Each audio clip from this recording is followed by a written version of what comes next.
बिहार के पूर्व सांसद राजेश रंजन उर्फ पप्पू यादव इस वक्त कोयलांचल धनबाद दौरे पर हैं। चुनावी सभा में आए हैं और यहां कांग्रेस प्रत्याशी अनुपमा के पक्ष में चुनाव प्रचार भी कर रहे हैं। अभी तक कई क्षेत्रों का दौरा किया है। चलिए जरा सा उनसे ही हम सीधे बातचीत करते हैं। पप्पू जी, कहां कहां गए अभी तक धनबाद में और क्या कुछ नब्ज टटोला है? दर्जनों जगह गए। सबसे ज्यादा गुस्सा महिलाओं के भीतर मैंने देखी 10 साल की सरकार के खिलाफ, और गरीब आम आदमी को देखा। कोई कुछ है ही नहीं और उम्मीद भी उसकी खत्म हो गई, सपने भी खत्म हो गए, अब विश्वास भी किसी से नहीं। जहां भी गए हमको लोगों ने कहा कि एकमात्र आपसे विश्वास है।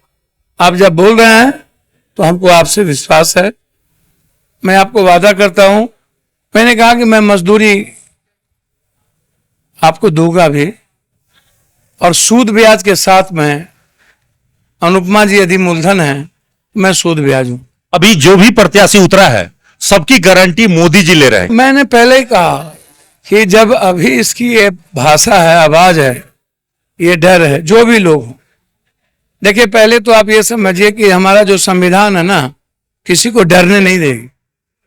और राहुल गांधी और पप्पू यादव जब तक प्रियंका जी जिंदा है और आपको लगता है कि कोई डरना चाहिए इस देश के संघीय व्यवस्था में, किसी भी पूर्वांचली को, किसी भी लोगों को, जब तक जिंदा हूं तब तक एक भी पूर्वांचली और एक भी संविधान में, लोकतंत्र में विश्वास रखने वालों को डरने की जरूरत इन खरबपति अरबपतियों से नहीं है।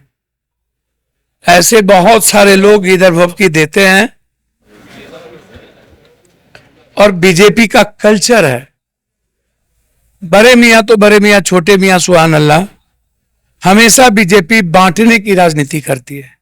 कभी जाति बांटो, कभी क्षेत्रवाद को बांटो, भाषा को बांटो, कभी हिंदू मुसलमान को बांटो, कभी जाति जनगणना को लेकर के अपना नफरत पैदा करो, कभी आरक्षण को लेकर के सुप्रीम कोर्ट चले जाओ।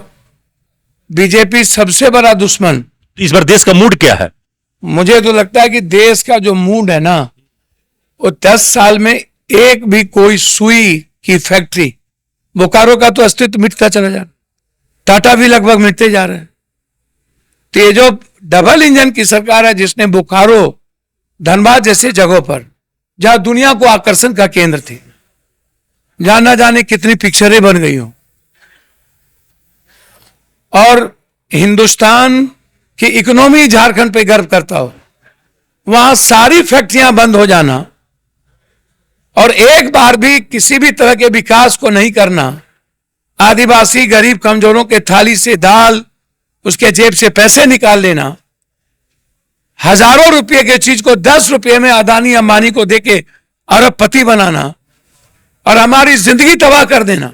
पिछले बार झारखंड के प्रत्येक व्यक्ति पर कर्ज, मारे डबल इंजन की सरकार। पिछले बार 13 सीट लाई थी बीजेपी झारखंड में। इस बार क्या पोजीशन रहेगा?